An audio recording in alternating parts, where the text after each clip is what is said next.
m'appelle Bernard Fontanille, je suis médecin urgentiste. Cette année, j'ai décidé de parcourir le monde à la rencontre de ceux qui prennent soin des autres.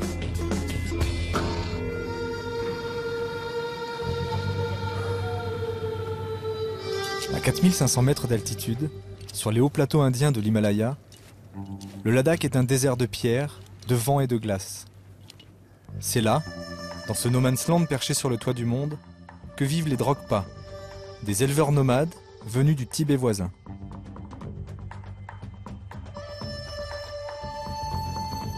Les Drogpas se sont réfugiés dans cette région après la fuite du Dalai Lama vers le nord de l'Inde en 1959. 300 éleveurs vivent aujourd'hui dans cette immensité minérale, avec pour seule richesse leurs troupeaux de yaks, de chèvres et de moutons. Un peuple en exil qui tente de conserver ses traditions et son mode de vie, malgré la rudesse du climat et l'isolement.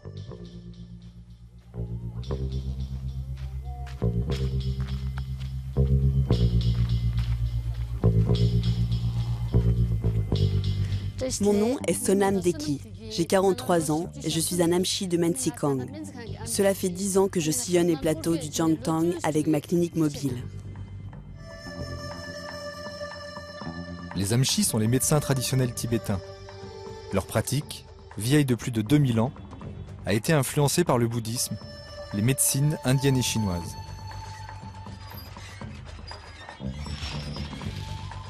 Aujourd'hui, elle est enseignée dans les universités. Sonam est allée dans la plus réputée d'entre elles, à Dharamsala, en Inde. C'est là, pendant 7 ans, qu'elle s'est formée à la connaissance du corps, de l'esprit, mais aussi de l'astrologie. Bonjour. Bonjour. Je cherche Sonam, le docteur Dike. Ici? Merci. 2 à 3 fois par an, elle part avec un camion transformé en clinique mobile, dans les campements nomades pour apporter soins et médicaments. Bonjour. Vous êtes Sonam Dike? Docteur Bernard? Oui, enchanté. Nous finissons juste les préparatifs pour repartir dans le Jangtang avec notre clinique mobile. On se dépêche parce que les plateaux du Jangtang sont très loin d'ici. Bah d'accord, je vous suis moi. Désolé, on n'a pas le temps de parler maintenant. Allons-y. Vous voulez que je prenne quelque chose? Cela fait 4 mois que Sonam et son équipe n'ont pu se rendre auprès des nomades, isolés par la neige et le froid. Médicaments, nourriture, essence, notre équipe doit être complètement autonome. Nous allons sillonner pendant 3 semaines les hauts plateaux du Jangtang, 500 km sur les routes de montagne, perchées à plus de 4000 mètres d'altitude.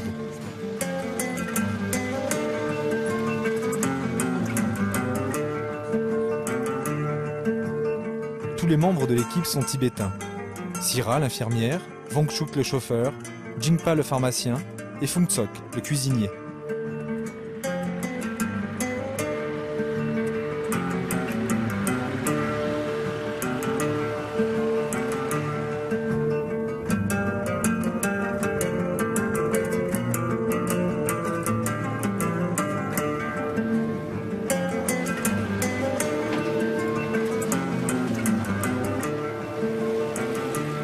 Après 8 heures de piste, nous atteignons enfin le campement de Pugasundo. Les nomades, prévenus de notre arrivée, nous accueillent.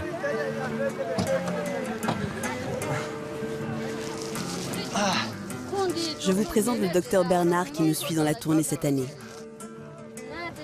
Bonjour tout le monde.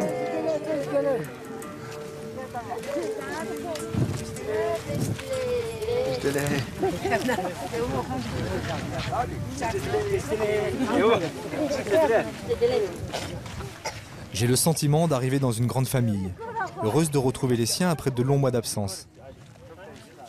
Sonam et son équipe apportent des nouvelles du monde extérieur et surtout des fruits. Un bien précieux dans ces montagnes arides où ne poussent que de maigres pâturages pour les yaks et les chèvres.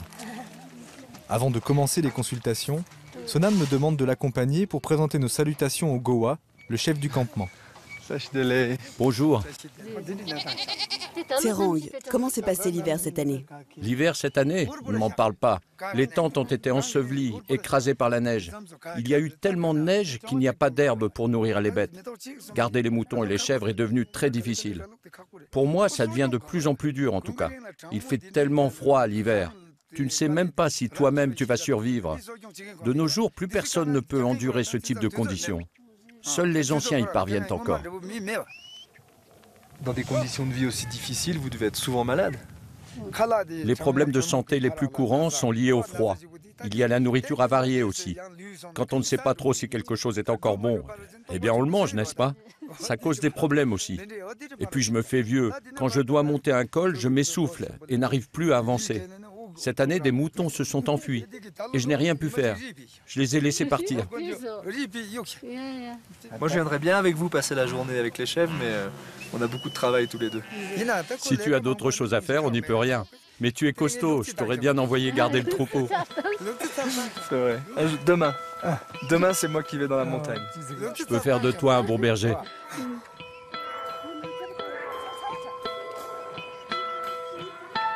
Les Drokpa n'ont pas choisi de vivre ici. C'est le gouvernement qui leur impose les lieux de pâture et de campement. Une vie de réfugiés depuis un demi-siècle. Leurs troupeaux leur fournissent lait et viande, et l'argent tiré de la laine des chèvres leur permet d'acheter quelques céréales et des vêtements.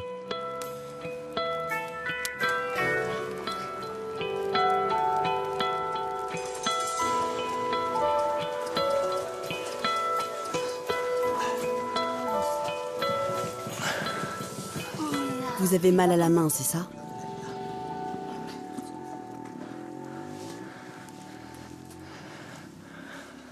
Vous avez surtout mal ici. Oui, au coude. Et j'ai une zone douloureuse sur l'autre bras aussi. Je fais votre assistant, hein, je vais vous aider. Tu n'arrives ni à plier ni à tendre? Non, je n'y arrive pas. Oui, je sens un foyer de douleur ici. Ouais, c'est là que j'ai mal. Voilà, reste comme ça. On va traiter ça. D'après ce que je sens, il a un problème nerveux et la douleur est focalisée sur un point. Cette douleur est surtout causée par la rudesse du climat extérieur. Elle a empiré à cause du froid, donc je vais le traiter par le chaud. Habituellement, moi, je conseille de mettre du froid sur les douleurs. Je trouve que ça marche bien parce que ça anesthésie un petit peu. Dans la médecine tibétaine, on parle de 2 types de traitements. Les traitements chauds et les froids. Pour les maladies de nature chaude, on appliquera du froid. Et pour celles de nature froide, on fera l'inverse. On s'adapte toujours à la maladie. Donc on va utiliser un bâton chauffant appliqué sur la douleur pour le soulager. Il a déjà été traité par cette technique, la moxibustion. Donc on va appuyer au même endroit.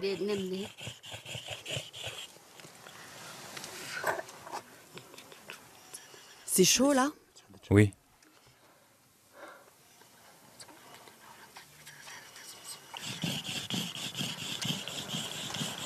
Et vous utilisez un bois particulier pour faire ça? Oui, on utilise du bois d'acacia et l'essence de ce bois dans nos médicaments. Il a des vertus médicinales. On l'utilise pour traiter les abcès et les accumulations lymphatiques. C'est aussi un bois qui chauffe très bien pour la moxibustion. La médecine chinoise utilise aussi la moxibustion, souvent sur les points d'acupuncture. Est-ce que vous faites ça aussi dans la médecine tibétaine? Dans notre pratique, on a 2 façons pour localiser les maladies. Les points où on détecte la douleur et d'autres points que seul le médecin connaît. Si on prend les vertèbres une par une, la première est liée à ce qu'on appelle le vent, la deuxième est le point de la bile, la troisième le point du phlegme. Les autres sont reliés aux organes.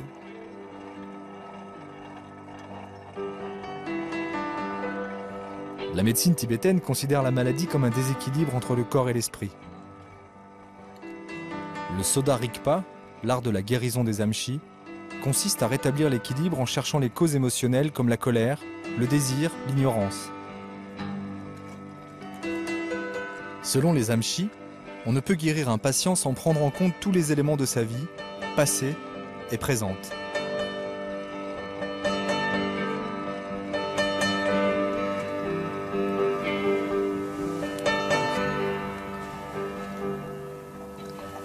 C'est spécial, hein?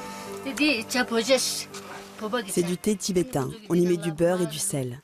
Les plaines du Jangtang sont glaciales et ce thé a des vertus réchauffantes. Mais à cause de ce thé, je diagnostique beaucoup de cas de tension et de cholestérol. Difficile de leur faire changer les habitudes. La plupart des nomades boivent ce thé, surtout ceux qui ont vraiment vécu au Tibet. Quand l'exil a conduit notre peuple ici au Ladakh, tout le monde s'est mis à en boire davantage à cause du froid.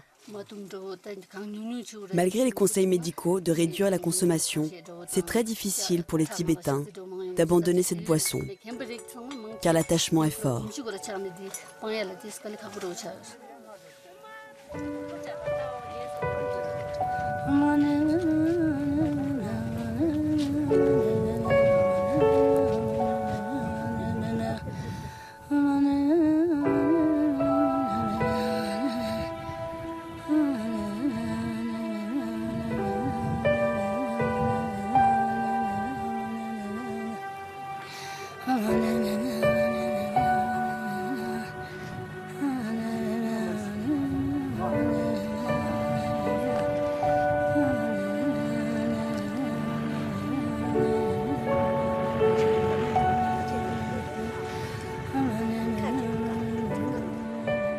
Alors, comment va ton mamie cette année?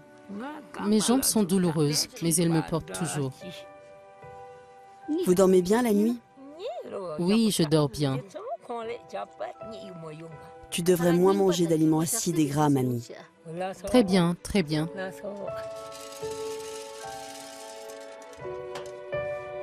Sonam prescrit à chacun des baumes et des pilules, mélange de plantes et de minéraux. Mais surtout, elle écoute avec une infinie patience les récits de chacun, prenant des nouvelles de la famille, des enfants, du troupeau.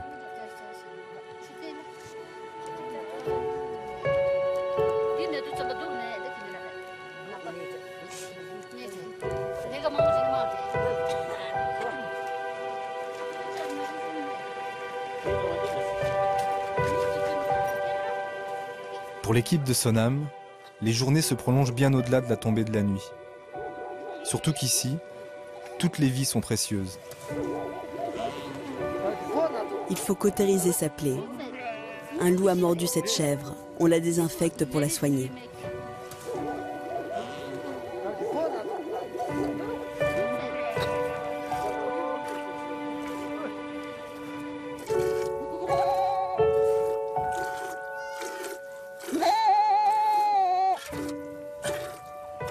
Ça arrive souvent que des loups attaquent les moutons?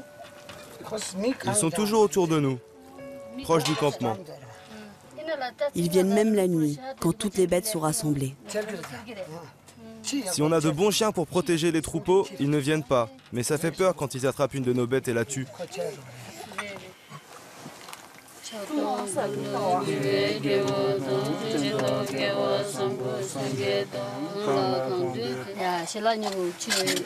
Merci. Ah, c'est délicieux. Délicieux. Et partager des moments avec les nomades, vivre avec eux, manger avec eux, ça fait partie de ce que vous venez chercher ici? Pendant les tournées, on prend toujours le temps de partager un repas avec les nomades sous la tente. Ils peuvent profiter de ces moments pour partager leur vie et leurs soucis avec nous. Ça, mais est-ce que tous les hamchis, tous les médecins sont capables d'autant de proximité avec leurs patients? C'est ma vision des choses. En étant plus proche de mes patients, je comprends mieux leurs problèmes médicaux. Et puis mes parents étaient des nomades quand ils sont venus ici. Donc j'ai une profonde connexion avec cette façon de vivre.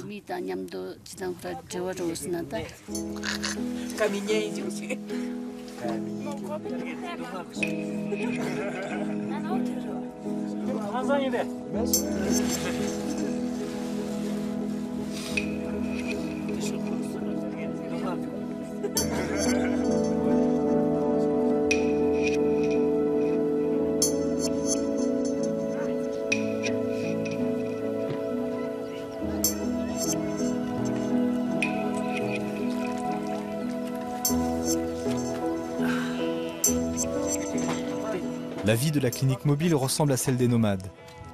Chacun participe à la vie du groupe. Nous sommes dépendants et solidaires les uns des autres.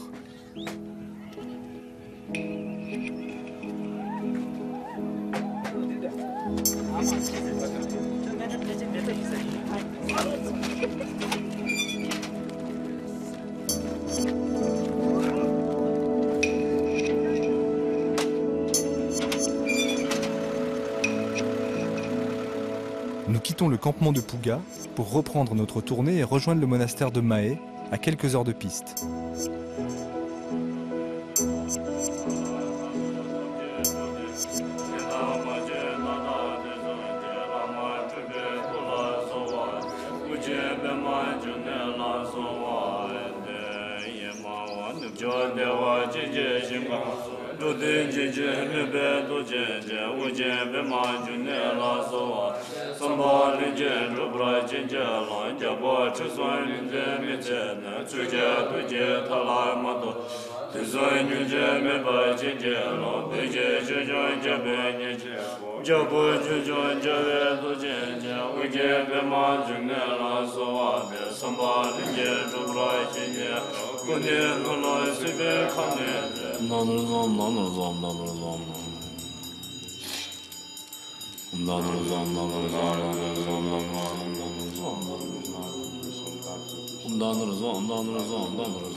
Qu'avez-vous? J'ai mal au ventre.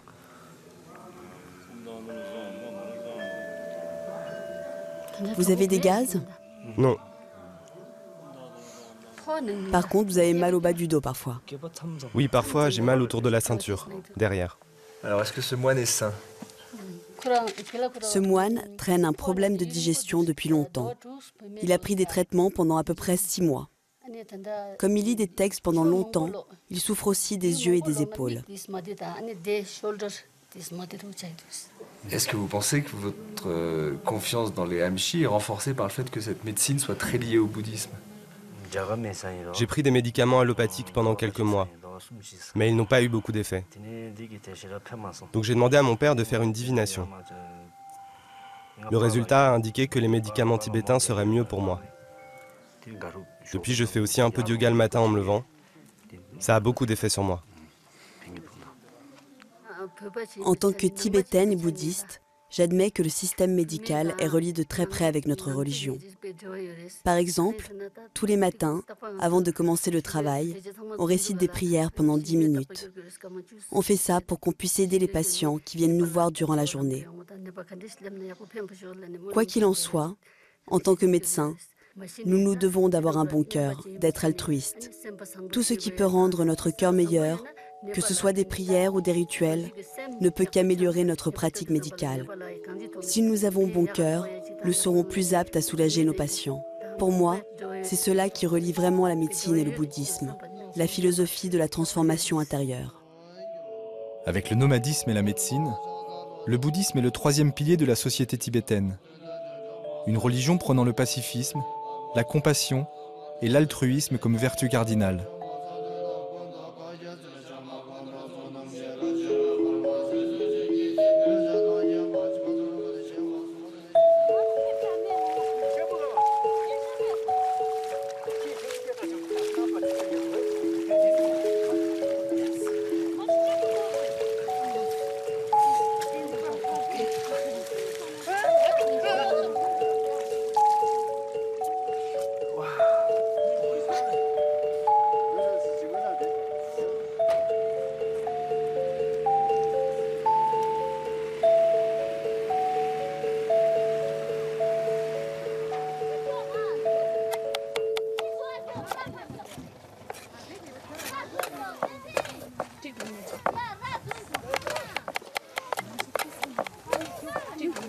J'ai le sentiment que vous vous sentez très proche des nomades.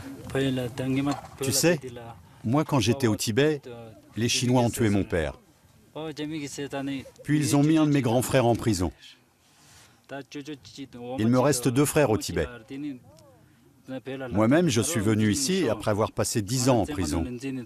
En tout cas, vous donnez l'exemple de quelqu'un qui peut être heureux malgré un passé assez douloureux. Je suis heureux, mais ma famille est toujours là-bas. Et c'est l'endroit où j'ai passé mon enfance. Quand je pense à mon pays, je vois les hauts sommets, les pics rocheux, les plaines, les forêts, et puis les rivières. Les rivières sont énormes. Et puis là-bas, on voit beaucoup de fleurs partout. Chaque endroit a son propre type de fleurs. Mais je ne me plains pas. On se fait à la vie ici malgré tout. Et grâce à sa sainteté, le Dalai Lama, on est vivant et libre d'aller où on veut en Inde.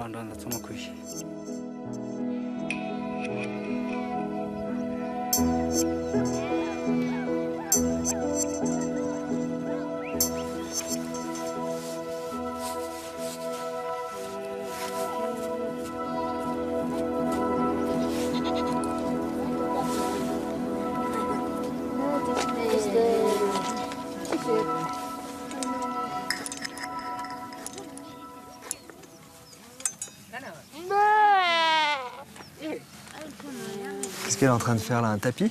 Oui, un tapis. Docteur, j'ai la tête lourde et comme des vertiges. Tu me soignerais avec ton aiguille d'or? Arrête-toi un moment, je vais t'ausculter. Très bien.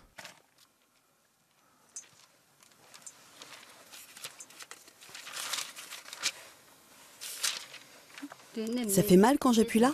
Ça fait un peu mal. Avant de planter l'aiguille en or, on prend la mesure de part et d'autre du crâne. Ici au centre, il y a un point qu'on appelle le point de la fontanelle. C'est sur ce point précis qu'on plante l'aiguille. D'accord, et à l'intersection des deux, on a le bregma, c'est-à-dire la zone où se rejoignent les sutures des os du crâne. Et c'est là que vous mettez l'aiguille?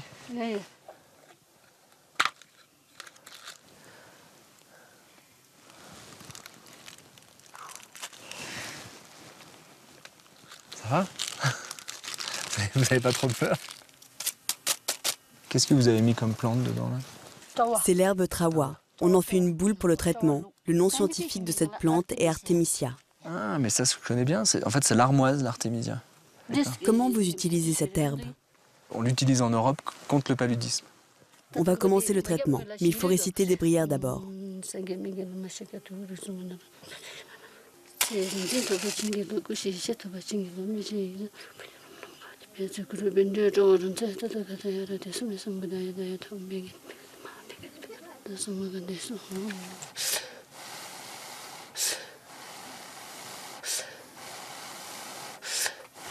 Vous sentez la chaleur dans la tête?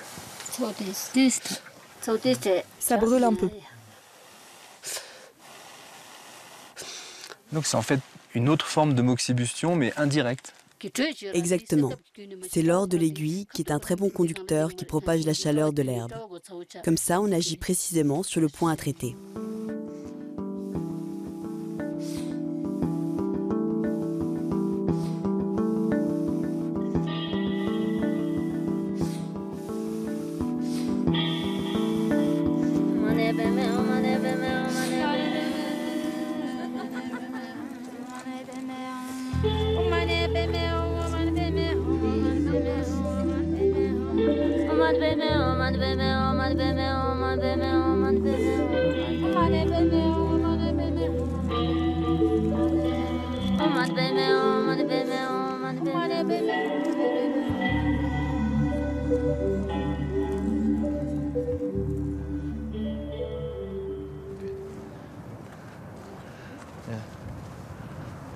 Sonam, avec vous, j'ai découvert des gens qui vivent dans des endroits extrêmement difficiles.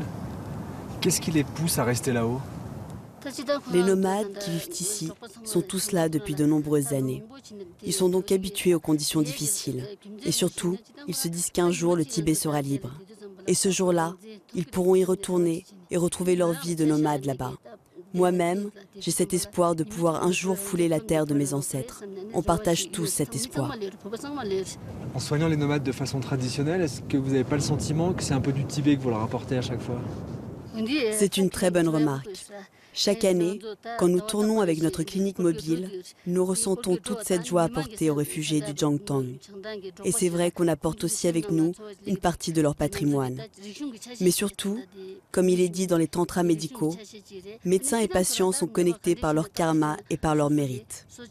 Donc on a un lien particulier. Bien sûr, un autre médecin aurait pu venir à ma place. Mais comme en plus on a cette connexion dans notre vie passée, je pense que mes traitements sont plus efficaces pour eux.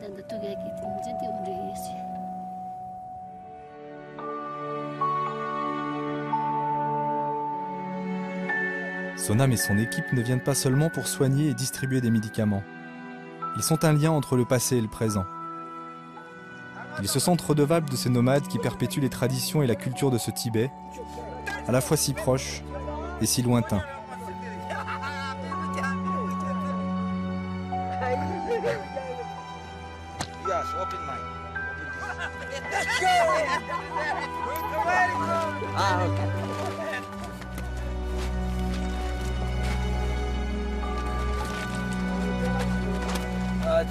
Docteur, portez-vous bien. Je vais prier pour que nous puissions nous rencontrer encore et encore. Merci. Tsering à vous aussi, longue vie.